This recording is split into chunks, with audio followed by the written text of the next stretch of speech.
आनंद लो प्रतिदिन जीवन का में आपका स्वागत है। हमारे साथ बने रहने के लिए धन्यवाद। कुछ संदेश ऐसे हैं जिन्हें जीवन में बार बार सुनना चाहिए। उनमें से एक है शब्दों की शक्ति के बारे में या हमारे मुंह के शब्दों के बारे में प्रशिक्षण। और आज हम इसी विषय पर बात करने जा रहे हैं, तो कार्यक्रम देखते रहिए क्योंकि हम इस चर्चा को और आगे लेकर जा रहे हैं। यशायाह के 6 अध्याय की पहली आयत से लेकर 9वीं आयत तक देखते रहते हैं।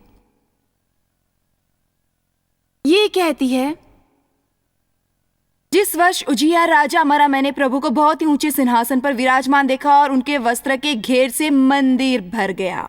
उसके ऊंचे पर साराप दिखाई दिए। उनके 6 पंख थे। 2 पंखों से वो मुख को ढांपे थे, 2 से पैरों को और 2 से वो उड़ रहे थे। अद्भुत! ये कल्पना से परे का दृश्य है। और वो एक दूसरे को पुकार पुकार कर कह रहे थे, सेनाओं का यहोवा पवित्र पवित्र पवित्र है। सारी पृथ्वी उसके तेज से भरपूर है। हम हमेशा ही तेज शब्द का प्रयोग करते हैं। प्रभु का तेज, प्रभु का नाम तेजस्वी करना चाहते हैं। क्या प्रभु मुझे तेजस्वी करेंगे? ये परमेश्वर के अधीन सर्वश्रेष्ठ को प्रकट करता है और इसीलिए परमेश्वर हमें सदैव तेजस्वी बनाना चाहते हैं। वो हमारे लिए तेजस्वी जीवन की रचना करते हैं। स्वर्ग में वो पुकार पुकार कर कह रहे हैं, पवित्र। इस शब्द से भवन धुएं से भर गया। धुएं के उत्पन्न होने में आजकल प्रचलित धुआं बनाने वाली मशीनों का योगदान बिल्कुल भी नहीं था। तब मैंने कहा, यह इतना अच्छा है। इस तरह के वातावरण में परमेश्वर की उपस्थिति में चारों ओर खड़े दूत पुकार रहे थे, पवित्र है, पवित्र है, पवित्र है। पृथ्वी का आधार डोल रहा था। और यशायाह कहते हैं, हाय हाय, मैं नाश हुआ क्योंकि मैं अशुद्ध होठ वाला मनुष्य हूं और अशुद्ध होठ वाले मनुष्य के बीच में रहता हूं। क्या इस बात पर आपका ध्यान जाता है कि परमेश्वर की उपस्थिति में इन सब परिस्थितियों के बीच एक चीज जिसका दोष उन्होंने स्वीकारा, वो थे उनके मुंह के शब्द। ये बिल्कुल चमत्कारी है। वाह! हाय, मैं नाश हुआ क्योंकि मैं अशुद्ध होठ वाला मनुष्य हूं और अशुद्ध होठ वाले मनुष्य के बीच में रहता हूं। एक बार किसी सार्वजनिक स्थान पर जाइए, एक दिन लोगों को बातें करते सुनिए। अगर हम आज रात के संदेश पर विश्वास न करें, और विश्वास न करने की कोई वजह नहीं, क्योंकि मैं परमेश्वर के वचनों में इसका प्रमाण दे रही हूं। बिल्कुल सही कह रही हूं मैं। लोग अपना जीवन बर्बाद कर रहे हैं, वो अपना भविष्य खराब कर रहे हैं, वो अपने बच्चों की जिंदगी को नुकसान पहुंचा रहे हैं, अपनी शादी को नुकसान पहुंचा रहे हैं, पैसों को बर्बाद कर रहे हैं, अपने शरीर को नुकसान पहुंचा रहे हैं। ओ, उससे तो मुझे मौत आती है।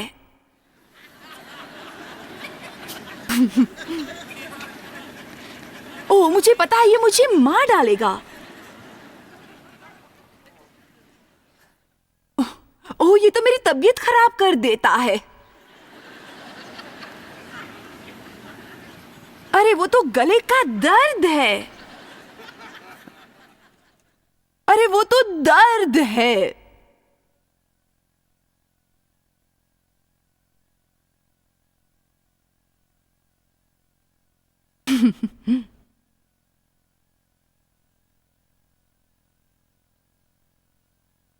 हम इसी तरह की मूर्खतापूर्ण बातें बोलते हैं। आमीन। मुझे मौत आती है।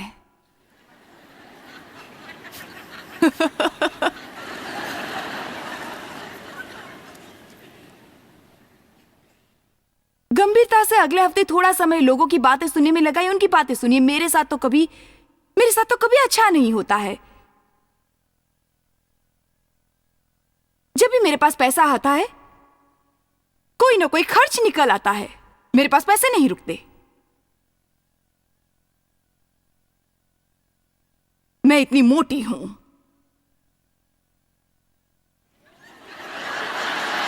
मैं कुछ भी खाती हूं तो मैं मोटी हो जाती हूं। मैं हमेशा ऐसी बातें करती थी क्योंकि मुझे लगता था ये दिलचस्प होती है। हम केवल मनोरंजन के लिए ही ऐसी बातें किया करते हैं। जो हमें नहीं करनी चाहिए। मैं हमेशा ऐसी बातें करती थी, कुछ लोगों का उपपाचक कमजोर होता है, मेरा तो उचित अवस्था में है।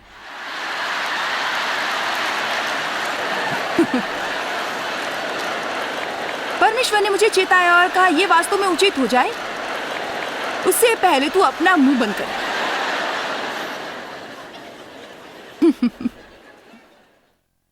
हम सोचते हैं कि ऐसे बोलना अच्छा लगता है, क्योंकि मैंने सेनाओं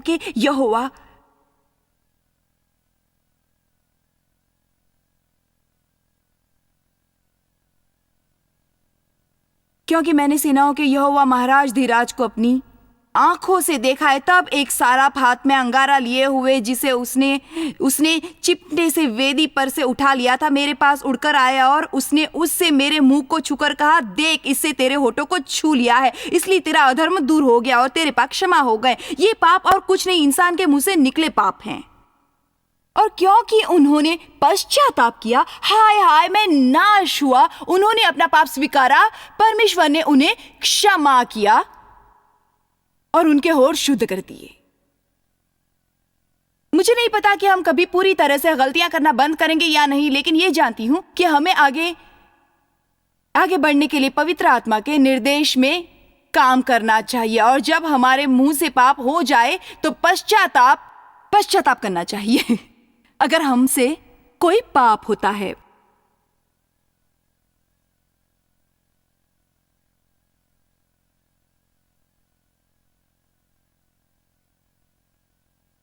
आप में से कुछ लोग सोच रहे होंगे मैं पूरा दिन पश्चाताप करता रहूंगा, सिर्फ इतना ही कहता रहूंगा। आपकी मनस्थिति बिल्कुल वैसी ही है जैसे 30 साल पहले मेरी थी, लेकिन इसमें सुधार भी होता है अगर आप इस पर दृढ़ रहे। तब मैंने प्रभु का यह वचन सुना, मैं किसको भेजूं और हमारी ओर से कौन जाएगा? हम यानी परमपिता, पुत्र और पवित्र आत्मा। तब मैंने कहा मैं यहां हूं, मुझे भेज। यशायाह परमेश्वर के उपयोग में आना चाहते थे और उन्होंने प्रभु को कहते सुना, मेरे लिए कौन जाएगा? मैं प्रचार के लिए किसको भेज सकता हूं? लोगों की मदद के लिए किसे भेज सकता हूं? यशायाह ने कहा मैं यहां हूं, मुझे भेज। फिर वो कहते हैं जा और उन लोगों से वो कहे। इस प्रसंग से जो बात मुझे समझ में आई वो यह है कि यशायाह उस कार्य के लिए नहीं भेजे जा सकते थे जो परमेश्वर उसे करवाना चाहते थे, जब तक उसका मुंह शुद्ध न था।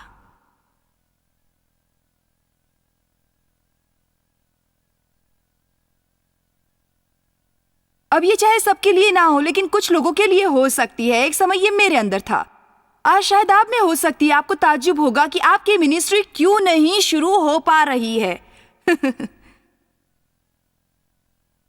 हो सकता है कि परमेश्वर प्रतीक्षा कर रहे हो ताकि आप अपने मुंह को उनका मुंह बनाने की आवश्यकता महसूस करें। वो इस बात की प्रतीक्षा कर रहे हैं, बिल्कुल ही प्रतीक्षा कर रहे हैं।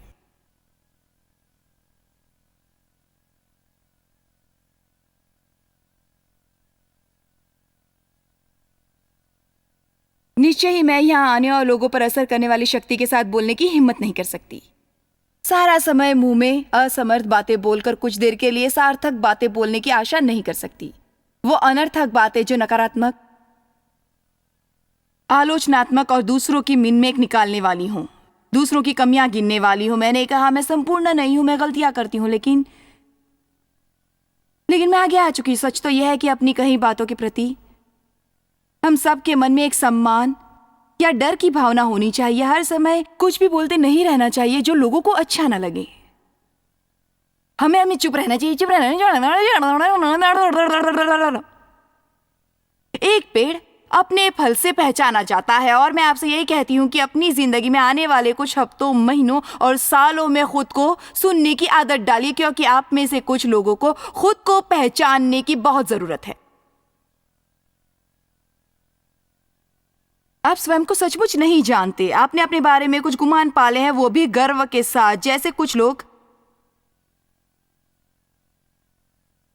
सोचते हैं कि वो धार्मिक है, आध्यात्मिक कार्यों से जुड़े हैं, चर्च जाते हैं, किसी चीज से जुड़े हैं, जैसे चर्च जाते हैं। आपने एक बड़ी सी चर्च चर्च की पर्ची चिपका रखी है। आपके पास यीशु के नाम वाली पिन है। आपके पास पूरी अलमारी भर के जॉयस मायर के टिप्स हैं। आप उन्हें नहीं सुनते, लेकिन वो वहां है। परमेश्वर धन्य है।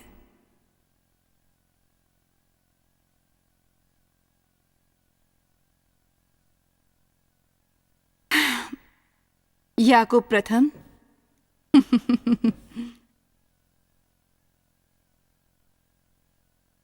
ओ, हम सब अपने आप को आध्यात्मिक समझते हैं।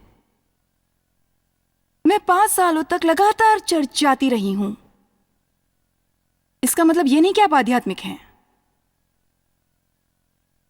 आपकी बाइबल की हर आयत रेखांकित हो सकती है, लेकिन इसका मतलब ये नहीं कि आप बाइबल जानते हैं।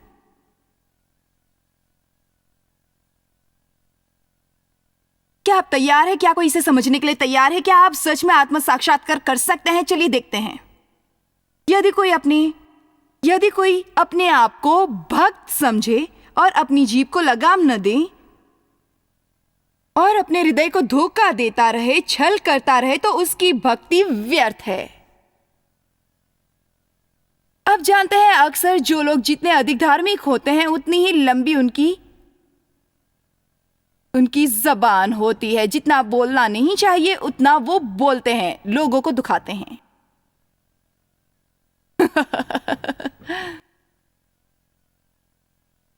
आप जानते हैं, अक्सर जो लोग जितने अधिक धार्मिक होते हैं उतनी ही लंबी उनकी जबान होती है। मैं सच्चे महात्माओं की बात नहीं कर रही, बल्कि असली धर्मात्माओं की बात कर रही हूं। ऐसा क्यों होता है? क्योंकि कायदे, कानून और नियम के पाबंद वो लोग हर उस शख्स में मिनमेक निकालते हैं जो उनकी तरह के धर्म का पालन न करता हो, उनकी तरह न जीता हो।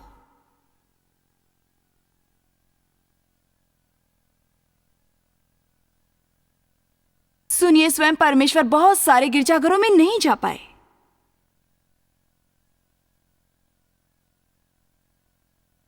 आप हंस रहे हैं, लेकिन ये बात आप मानते हैं।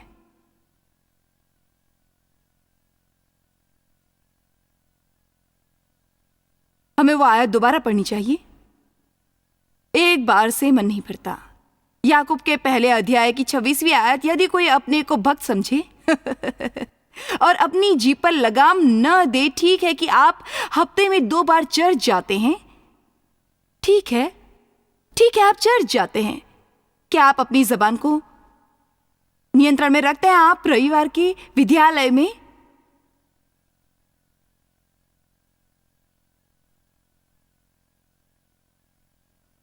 व्याख्यान देते हैं। अगर वे अपनी जीभ पर लगाम न दें तो फिर उनकी भक्ति व्यर्थ है।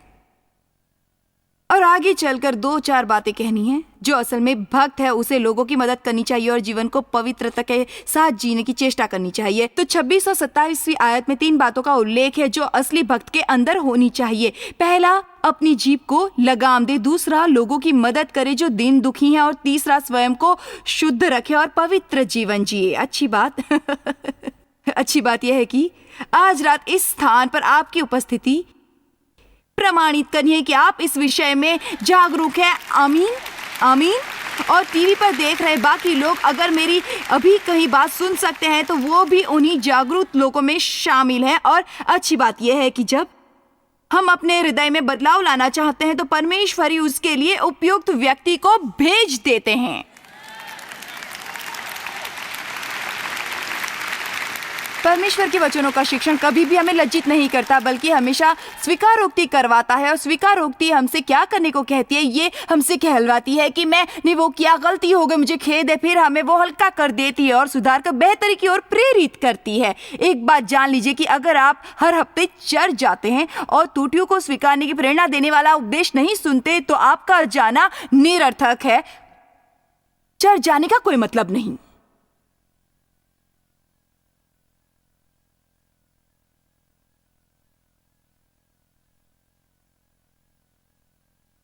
एक चालक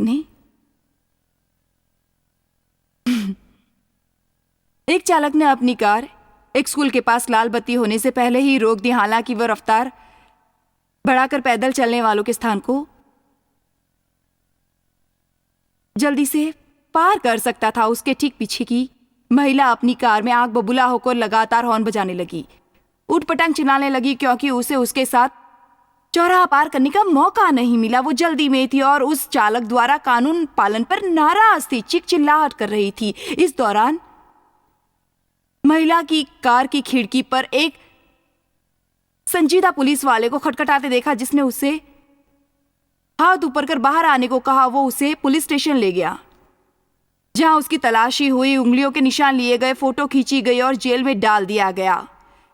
कुछ घंटों के बाद पुलिस वाले उसे जेल से निकालकर अपनी डेस्क पर ले आया और उसका व्यक्तिगत सामान लौटाकर उससे कहा, महोदया, इस गलती पर मुझे अफसोस है। जब मैं आपकी कार की तरफ आया तो आप हॉर्न बजाते हुए बेपरवाह प्रवृत्ति का प्रदर्शन कर रही थी। मैंने लाइसेंस पर इशू क्या करते देखा। मेरे साथ रविवार स्कूल चलो वाला बड़ा सा स्टिकर देखा, जगमगाता ईसाई धर्म का प्रतीक मछली और सामने लिखा वाक्य देखा, मेरा अधिकारी एक यहूदी बढ़ई है। मेरा अधिकारी एक यहूदी बढ़ई है। मुझे लगा आपने ये कार चुराई है।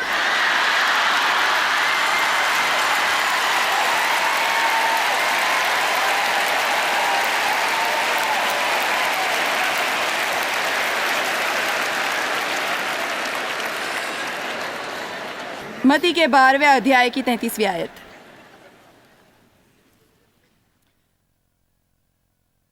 मैं आपसे खुद को सुनने की बात कह रही हूं, अपने शब्दों को सुनिए, क्योंकि हम सबको स्वयं को पहचानने की जरूरत है। बाइबल कहती है, मन तो सब वस्तुओं से अधिक धोखा देने वाला होता है, उसका भेद कौन समझ सकता है। बाइबल कहती है, दूसरों के लिए भी वही मापदंड प्रयोग करें जो अपने लिए करते हैं। ये रोमियो की 2 अध्याय की 1 आयत में है। क्यों करते हो ऐसा? क्योंकि हम अपनी करनी का फैसला दूसरों पर थोपे, क्योंकि हम स्वयं को छलते हैं। हम उनकी करनी देखते हैं लेकिन अपने लिए आंखें बंद कर लेते हैं, और अगर उसे मान भी लेते हैं तो हमारे पास अपनी वजह मौजूद रहती है। चलिए ये भी ठीक है, लेकिन दूसरों के पास कोई बचाव नहीं। देखना चाहते हैं ये चीजें यीशु को आवश्यक लगती है। पौलुस ने पवित्र आत्मा को दुखी करने और उन्हें तोहमत देने के बारे में कहा। सही अच्छे शब्द सुनकर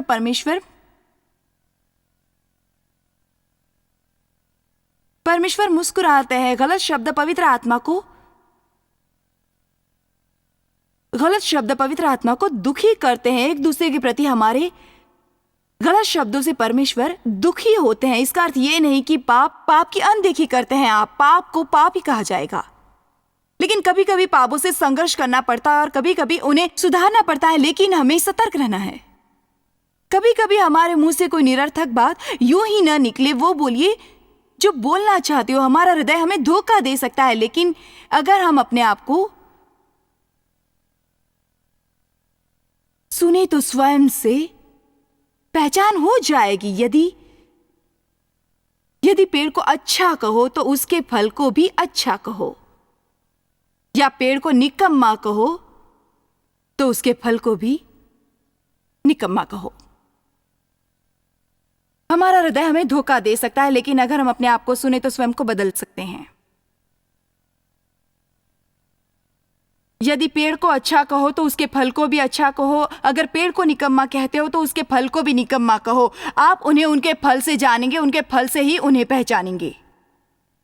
पूरी बाइबल इस शानदार परिकल्पना पर आधारित है। आप उन्हें उनके फल से जानेंगे, उनके फल से पहचानेंगे, उनके तड़क भड़क वाले स्टिकरों से नहीं। एक मसीह को उसके पास यीशु वाली पेन हाथ में बाइबल द्वारा नहीं पहचाना जा सकता, बल्कि आप उन्हें उनके फलों, उनके कर्मों द्वारा जानेंगे। हे यीशु, आप में से कुछ लोग मुझे मुंह फट समझते हैं। सुनिए यीशु उपदेश देते हैं, हे सांप के बच्चों।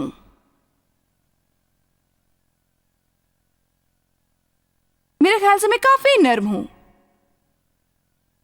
मैंने अभी तक किसी को सांप नहीं कहा। यानी जरा सोचिए कैसे मुंह पर बात कह दिया करते थे वो।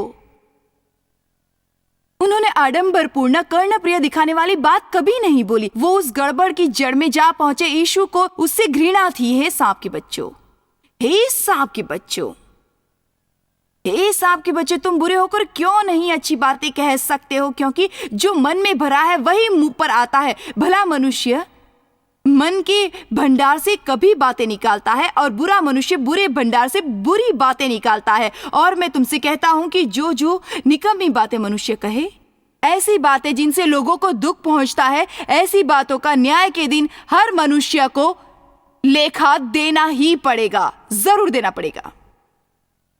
वाह वाह वाह वाह। ये बात कुछ समझाती है। कहती है कि जॉयस, तुम मेरी दी हुई शक्ति को उन निरर्थक बातों में क्यों नष्ट कर रही हो जो न तुम्हारा भला कर पाई, न किसी और का भला कर पाई।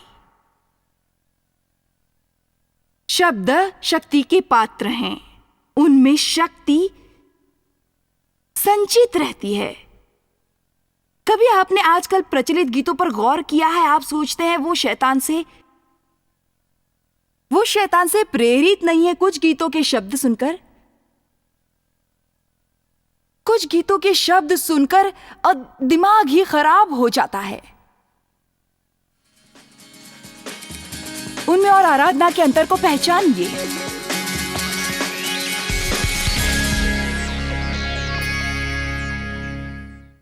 इस पूरे महीने हम आपसे अपने प्रचार बजट के हेतु आपकी सहायता मांगते रहे। बाइबल कहती है कि हमें सारे संसार में जाना चाहिए और हर जीव को सुसमाचार सुनाना चाहिए। तो मैं आपको प्रेरित करती हूँ कि खुद से ऊपर उठें, अपने से बड़ा कोई काम करें, हमारे शक्ति दल को सहयोग देकर चेहरों पर मुस्कान खिलाएं, दीन दुखियों की मदद करने में हमारी मदद करें। अगर आपने अब तक हमारे प्रचार बजट में अपनी सहयोग राशि का अनुदान न भेजा हो तो आप नाव से निकले विश्वास का पग बढ़ाएं और अभी कुछ करने का संकल्प करें।